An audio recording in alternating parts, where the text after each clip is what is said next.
This one's for you guys who are doing well at your corporate job, but fear the golden handcuffs. If you guys feel like every year you're working harder and you're getting paid more, but you don't necessarily want to work until you're 65 years old, we've got an incredible story with our guest, Nick Perry, who quit his job making $250,000 per year for the exact reason of fearing of those golden handcuffs. And he's built an incredible lifestyle where he lives in Mexico on a beach where he's coming to us today. So this is the podcast to 10x your income and replace your W-2. My name is David Lecko, and I created a process that's helped people close 10,000 deals in the last 7 years called DealMachine. And my co-host is Ryan Haywood, who actually quit his job in 2019 when his sales commissions got cut. And he took a 14-day challenge and earned $8,500 through a business model called wholesaling real estate, where you can make big checks from finding discounted, rundown properties. You guys are going to love this episode. So Nick, thank you so much for joining us. I love the beach in the background. Tell us, how in 2014 did you end up making $12,000 on your very first real estate wholesaling deal? I think we got cut out there, but yeah, man, honored and excited to be here. Thank you guys so much for having me on. Of course. So how did you make that first $12,000? It was a long road. So, definitely not an overnight success story. I moved down to Austin, Texas in 2014. 2013, I had $5,000 to my name. I had no job, no connection. All I knew was, I wanted to be my own boss. And I looked at all kinds of, money-making opportunities online, came across wholesale real estate on YouTube, and went all in on that. It just resonated with me. It made sense in my mind. And I started the old-fashioned way, which back then they taught you to handwrite letters, do bandit signs. And I started by, going down to the county courthouse, pulling records from the clerk's office. And at this time, I was looking for probated houses where the owner had died and it had been aired down to the next people. And I would write them a letter that I was looking to buy their house. And I would write hundreds and hundreds and hundreds of these by hand on my kitchen table. And I did this for a long time. I remember it took me 104 face-to-face seller appointments before I got my first deal. It actually took me 11 months. So my first deal actually was an appointment I went on, probably 10 months prior to getting it closed. And like 6 or 8 months later, the seller called me back and said they were ready to move forward. It was a old beat up house out in Bastrop, Texas, where it was probably a tear down. Yeah, the family had, hadn't been able to maintain the yard, been able to maintain the property. It was an elderly couple that passed away, and we contracted that property for $18,000, and we were able to make a wholesale assignment fee of $12,000. And that was my very first deal. Came from a handwritten letter 11 months after trying and getting my teeth kicked in along the way. So if you actually had it contracted for 18 and you made 12, that means did somebody end up buying it for, $30,000. $30,000. Wow. Yeah. So how do you think you were able to get it under contract for such a good deal? Because the amount of repairs that the property needed, they didn't understand that area has appreciated, quite a bit. So there's a lot of gentrification going on there, a lot of new development, shopping centers going in that town, and they just wanted to get rid of it, right? It was a burden property for them. The heirs to the property lived in Houston. They were having to drive there every, few weeks to cut the grass, and they didn't want the property anymore. They just wanted to get that off of their plate. And so that was where I was able to come in and help them and make a $12,000 assignment. Hey, when you said you tried and got your teeth kicked in, can we talk about that a little bit? What were some of the things that was giving you the teeth kicking in feels? Yeah. So, I was very hard-headed. I was, one of those guys that I'm going to figure everything else, on my own. I'm going to try to YouTube university my way to success. And so I was watching a ton of different YouTube videos and getting conflicting information from different people online. And, I just wasn't very consistent. Remember, I had $5,000 to my name, so I didn't really have a marketing budget. I was doing everything, handwritten letters, handwritten bandit signs. When I was showing up to these homeowners' houses, I had no idea what I was talking about. I wasn't prepared in terms of my real estate acumen and my knowledge to be able to properly comp a property. And I think the sellers could see that. They could see I was a young kid. I didn't know what the hell I was doing and what I was talking about. So I really struggled in the beginning because I wasn't properly educated. I didn't have a mentor. And it wasn't until I got a mentor that I really started getting traction and I was able to get my first deal. Nice. So instead of doing YouTube University, what things did you find? What were the conflicting things? What were the things that you would hear one place and then hear another place that weren't jiving with each other? Everybody has a different channel for marketing. So I would hear use this for use yellow letters, use bandit signs, use postcards, and I didn't know what to do. I don't use any of that stuff anymore. But in the beginning, that's what they taught, and so my marketing was not consistent, not dialed in. My sales process, was just kind of winging it based on, the videos that I was able to see for free on YouTube.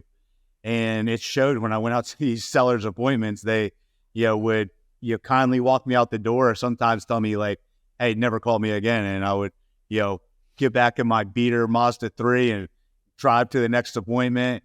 And this is how it kind of went for the first, 11 months. But, I got better and better, and I learned, and I continued to get better. Once I had mentorship, I really started to excel. I was able to, start locking up contracts consistently. But I'm a byproduct of having good mentors in my life. Yeah, that's good. I wonder, everybody says, I guess not everybody says, but one thing that I've heard consistently is to stick to one form of marketing. Now, I know I've told several people that, do one thing well and don't spread it out where you're doing bandit signs, you're doing driving for dollars, you're doing cold calling. Is that what you were seeing? Is you were just, there was nothing organized? And then when you did organize, what was your form of marketing that helped you hone everything in? Yeah. So I think you're absolutely right there. I think everything works, right? Cold calling still works. PPC works.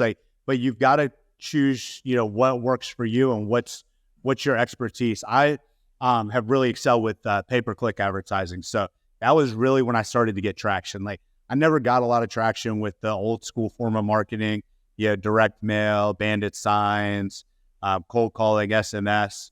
I really got well known for being able to do PPC at a high level. Mm-hmm. And I learned from doing it on my own. I found a PPC mentor back in 2014. He showed me the basics, and then I kind of took it from there and evolved it to what we have today. So, for me, there's no higher return on ad spend than PPC, and it's a much higher quality lead, much lower cost per contract, takes a lot less leads to close a deal, a lot less time to close a deal. So, in my opinion, that's the best form of marketing right now. So you got the first property by doing those letters, though, right?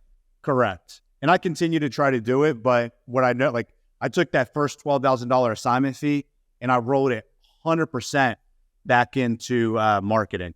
So, I already had a job at this point. So I took all that $12,000, put it back into marketing. I put $6,000 into Google ads, and I put another $6,000 into postcards. And the next 3 or 4 deals came from PPC.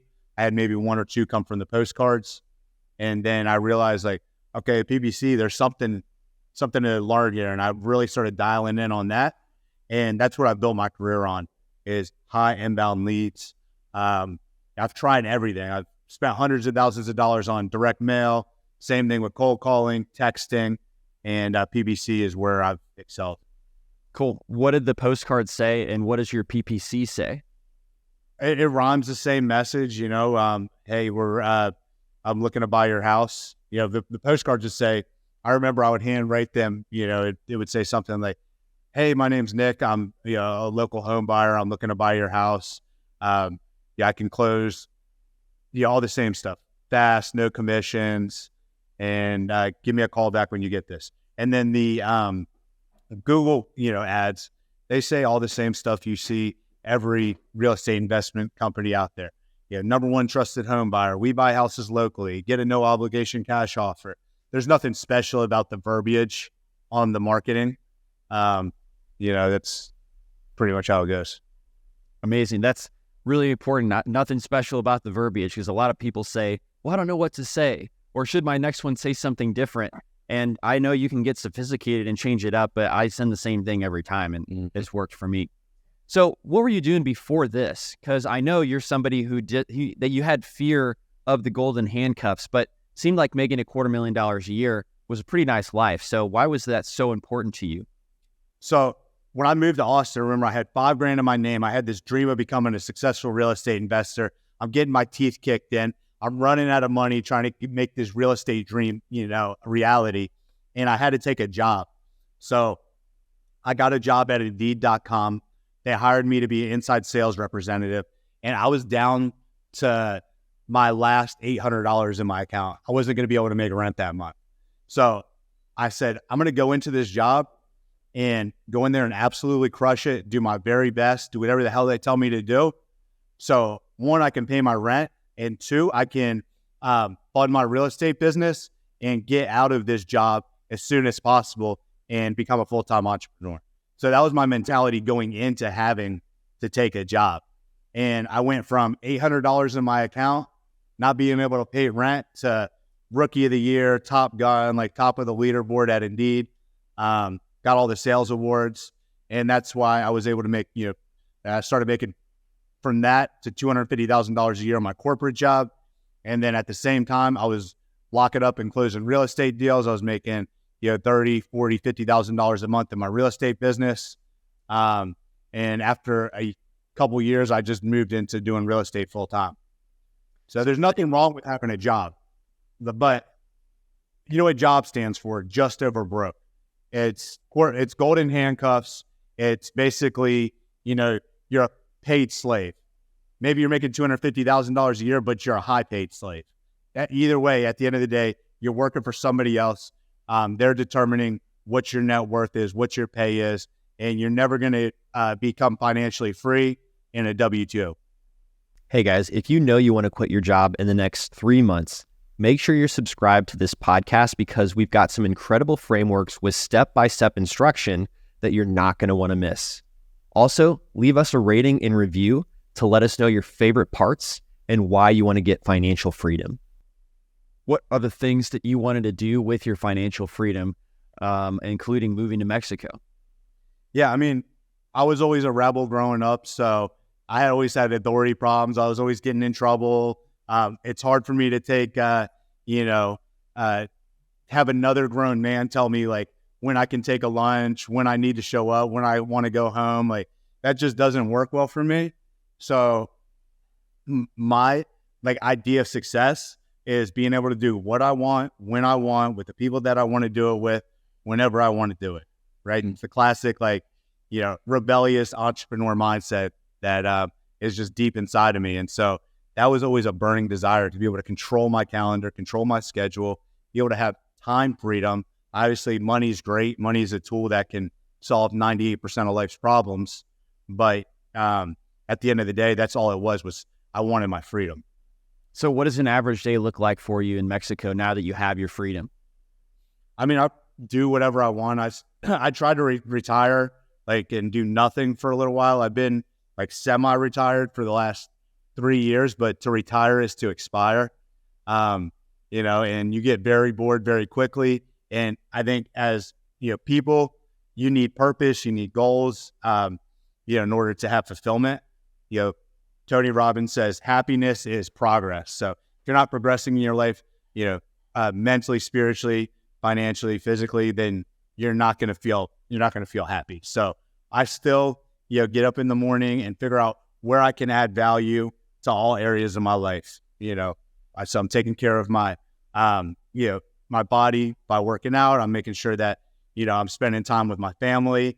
I'm also making sure that my businesses are continuing to progress. I'm fortunate I have a very good team, so my schedule is pretty flexible. I don't have a lot of, I don't have a typical work schedule where I'm showing up to an office, banging the phones. I don't work a 40-hour week.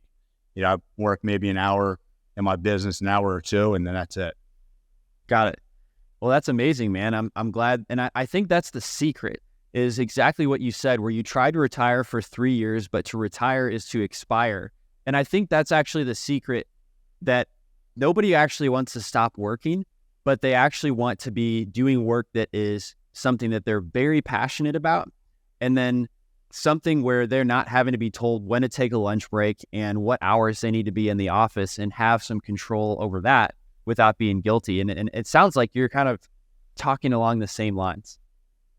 Exactly. I think that anybody that has that entrepreneurial spirit, can resonate with that. And that's always been true for me.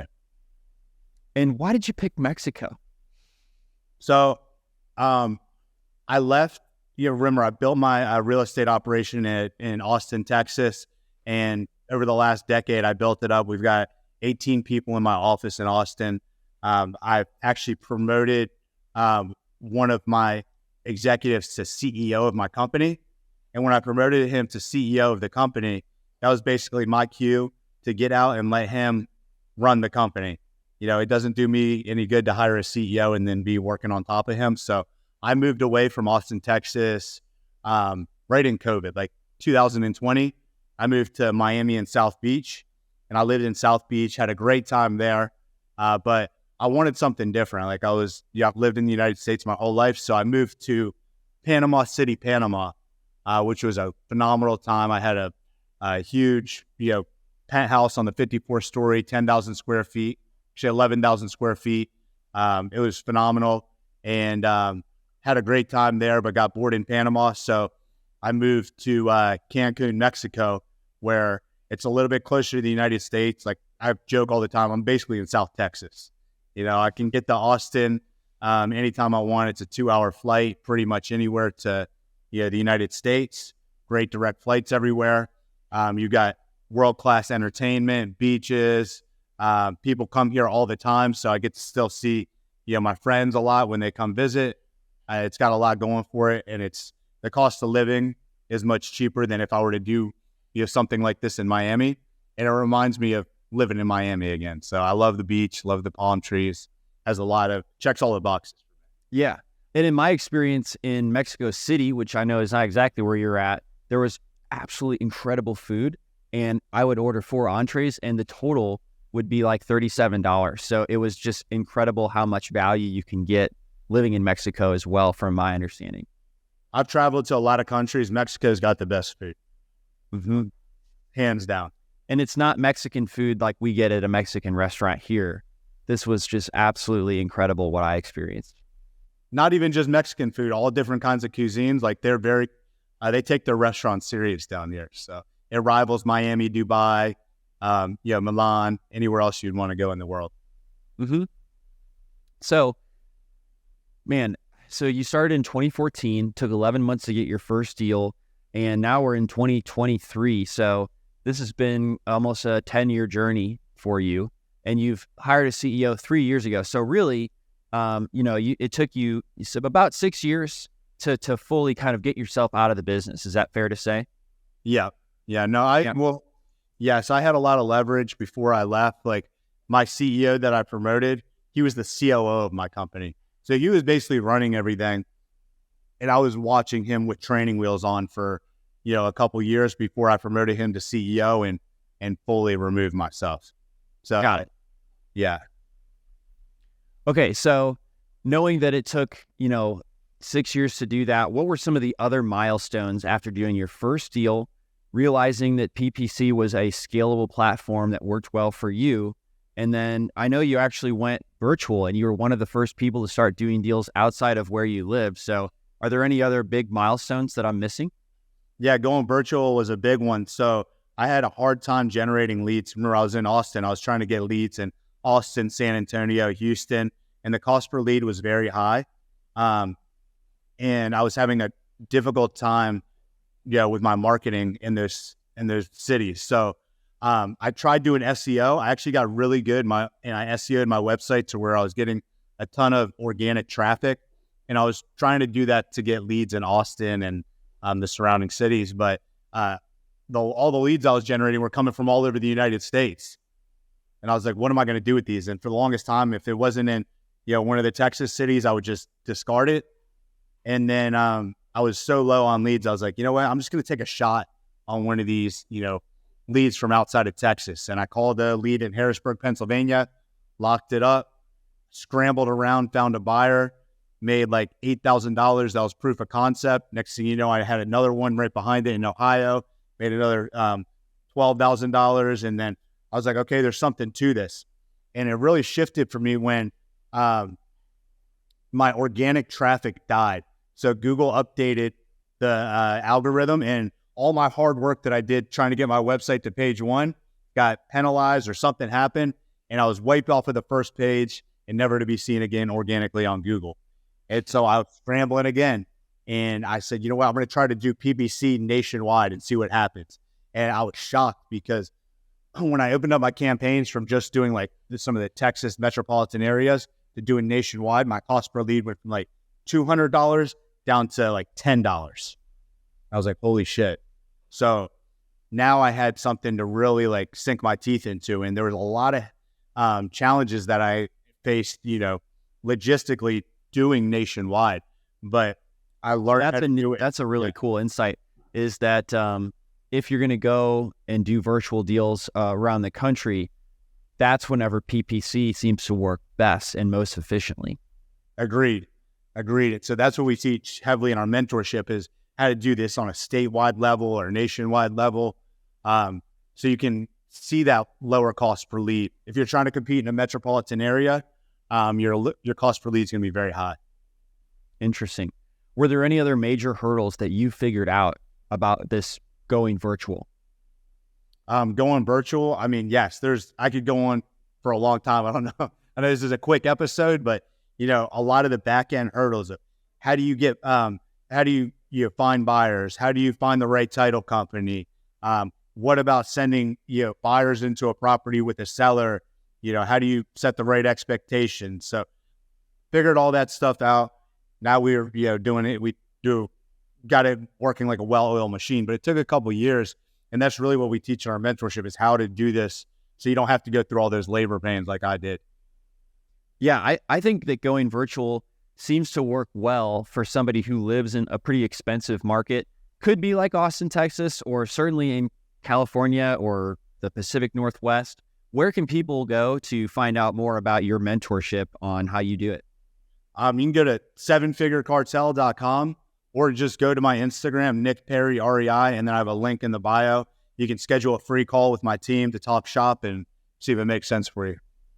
Now, I see you're wearing a shirt that says 8-figure. What's the difference there? So we have our 7-figure cartel, which is for investors that are already in the business, already doing deals, but are looking to scale up to that 7-figure level. And then we have our inner circle, which is it's already sold out. So there's no more 8-figure cartel available spots now, but that's for our guys that are already doing 7 figures that are scaling up to that 8-figure mark. And that's one-on-one. We have masterminds, mentorship, but our 7-figure cartel is our flagship product. It has pretty much all the same components of 8-figure cartel. There you have it. If you guys are looking for more listening, Nick actually mentioned one of the struggles he had at the beginning was finding out how to comp a property. And so I'd recommend checking out episode 71 of the DealMachine podcast, which is how to analyze a real estate deal. And we also had another guest that replaced a $250,000 a year salary living in New York, who ended up getting his first deal and then going virtual. And that one was with Chris Mignon, and that one's episode 70.